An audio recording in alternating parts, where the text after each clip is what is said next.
Hi, you guys. Welcome back to the library. We are going to read a Berenstain Bear book and The Trouble with Friends.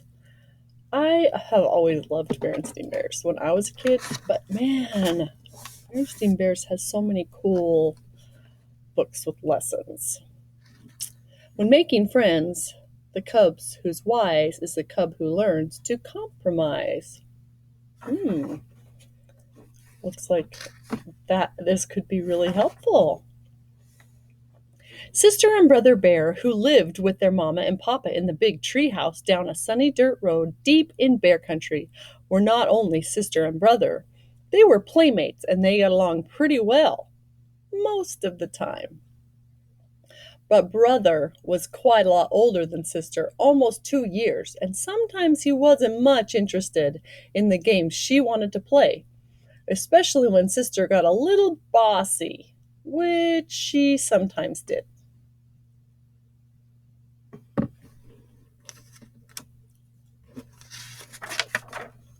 Now, she said one day as she came out of the treehouse with a big armload of her dolls and stuffed animals, "We are going to play tea party.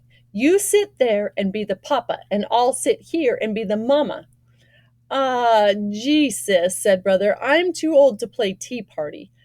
Why, if Cousin Freddie or any of the guys saw me, I'd never hear the end of it. Why don't you find somebody your own age to play tea party with?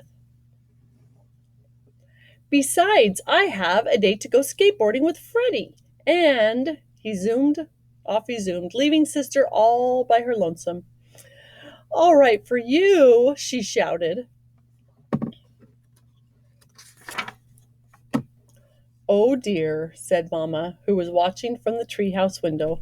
"There goes Brother off to play with Freddie again. I do wish Sister had somebody her own age to play with." "What about her school friends?" asked Papa, joining her at the window. "They all live too far away," sighed Mamma, as she watched lonesome Sister pick up her trusty jump rope and start jumping with a friendly frog. Soon a butterfly joined in. "She has her forest friends, the frog and butterflies, to play with," said Papa. "Frogs and butterflies are all very well," said Mamma, "but they're not the same as having a cub friend your own age." That's when Mamma saw the moving truck out of the corner of her eye. "Look," she said, "a new family moving into the empty treehouse down the road. I certainly would be nice if they had a cub Sister's age." Sister saw the truck too, and the car following it. "Somebody's moving into the empty treehouse," she said. "I wonder if they have any cubs," and off she skipped down the road to investigate. The truck stopped at the empty house, and moving bears began to unload it. The car pulled in behind the truck, and the new family got out. There was a mama, a papa, and a little girl cub just about Sister's age. Sister could hardly believe her good luck. Just what she needed, a little girl cub to jump rope, play tea party and house and school, and have all kinds of cub fun with.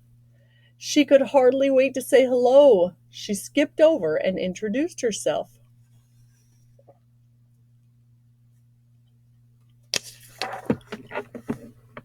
"Hi, I'm Sister Bear. I'm 6 years old, and I live just down the road." "Hi," said the new cub. "I'm Lizzy Bruin, and this is my papa and mama, Mr. and Mrs. Bruin. I'm 6 years old, too. May I try your jump rope? I could do red hot peppers." And could she ever? Lizzy Bruin was the fastest jump rope jumper Sister had ever seen. "I can jump rope 1,000, said Sister. "I can do 1,001, said Lizzy, returning the rope. 1,002, snapped Sister. 1,003, said Lizzy.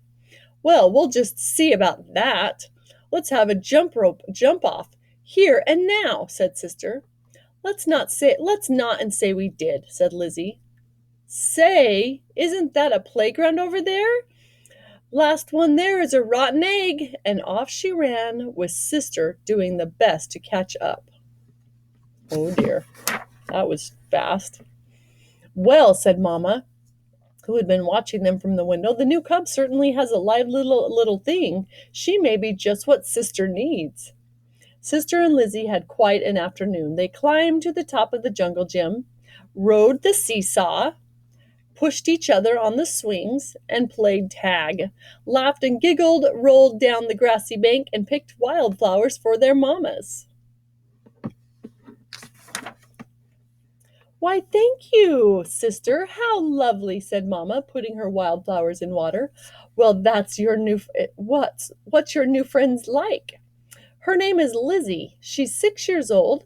She's the only cub, and Sister said she's a little bossy. Oh, said Mamma. Well, you certainly seem to be having fun. Oh, yes, said Sister. I had a lot of fun. A little bossy and a little braggy. The next morning, bright and early, the phone rang. It was Sister's new friend, Lizzy. Want to come over and play school? Asked Lizzy. Okay, said Sister. Bring some of your dolls and stuffed animals, added Lizzy, because mine aren't unpacked yet. So Sister gathered up some of her favorite dolls and stuffed animals and headed for the treehouse down the road. Come on in here, called Lizzy from the garage. My Mama and Papa are still fixing up and putting away, so we are going to play in here. Who did you bring? My best doll and stuffed animals, said Sister, and this is my special Teddy that I've slept with every night since I was a baby. Lizzy had set up the garage like a schoolroom. There were boxes for the pupils to sit on, and there was another box for the teacher's desk. There was even a blackboard and chalk for lessons. This is going to be fun, thought Sister Bear, as she began setting her toys on the boxes. That's when she heard the tapping sound. It was Lizzy tapping on the desk. She had a pretend pointer in one hand and a piece of chalk in the other. Please be seated, sister. It's time for your lesson. Today I'm going to teach you the alphabet. The first letter of the alphabet is... Now, just a minute, pointed Sister. Who said you were going to be the teacher? When I play school, I'm teacher. And not only that, I already know my ABCs. Sister Bear, if you don't sit down this minute, I'm going to keep you after school, said Lizzy. Is that so? Shouted Sister. Well, if you don't give me that pointer, I'm going to keep you after school. That's when Sister grabbed the pointer. Soon they were rolling around on the floor, wrestling for the pointer, which broke in two. Now look what you did, shouted Lizzy. You broke my best pointer. I'm not going to play with you ever again, shouted Sister, gathering up her toys. I'm going to take my dolls and go home. Sister's mad, and I'm glad, shouted Lizzy as Sister marched out of the garage. Lizzy, Lizzy, in a tizzy, Sister shouted back. Back so soon? Asked Mamma when Sister returned, looking like a storm cloud. I am never going to play with that Lizzy Bruin again, shouted Sister. She is much too braggy and bossy. I don't need her to play school or anything else. It's much better playing by myself. When you play by yourself, you can do what you want, when you want, without having to worry about that Lizzy Bruin. That's true, said Mamma. It's in a quiet voice. Of course, there are some things you really can't do very well by yourself. Like what? Asked Sister. You'd have a pretty hard time pushing yourself on a swing, said Mamma, and I'd like to see you ride a seesaw by yourself. Most games like hopscotch and jacks take at least 2 people to play them, and it certainly is nice to have someone to laugh and giggle with. Maybe so, said Sister, but Lizzy is much too braggy and bossy. Why does she have to be the teacher when we play school? It seems to me, said Mamma, taking Sister on her lap, that Lizzy isn't the only cub that's braggy and bossy sometimes. And of course, there is one thing you can do much better by yourself. What's that, Mamma? Be lonesome?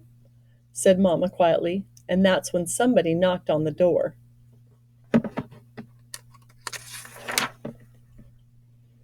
It was Lizzy, and she was carrying Sister's teddy. When Sister took all of her dolls and went home, she forgot her teddy, she said, and well, I knew it was her special favorite that she slept with since she was a baby, and I thought she might miss it.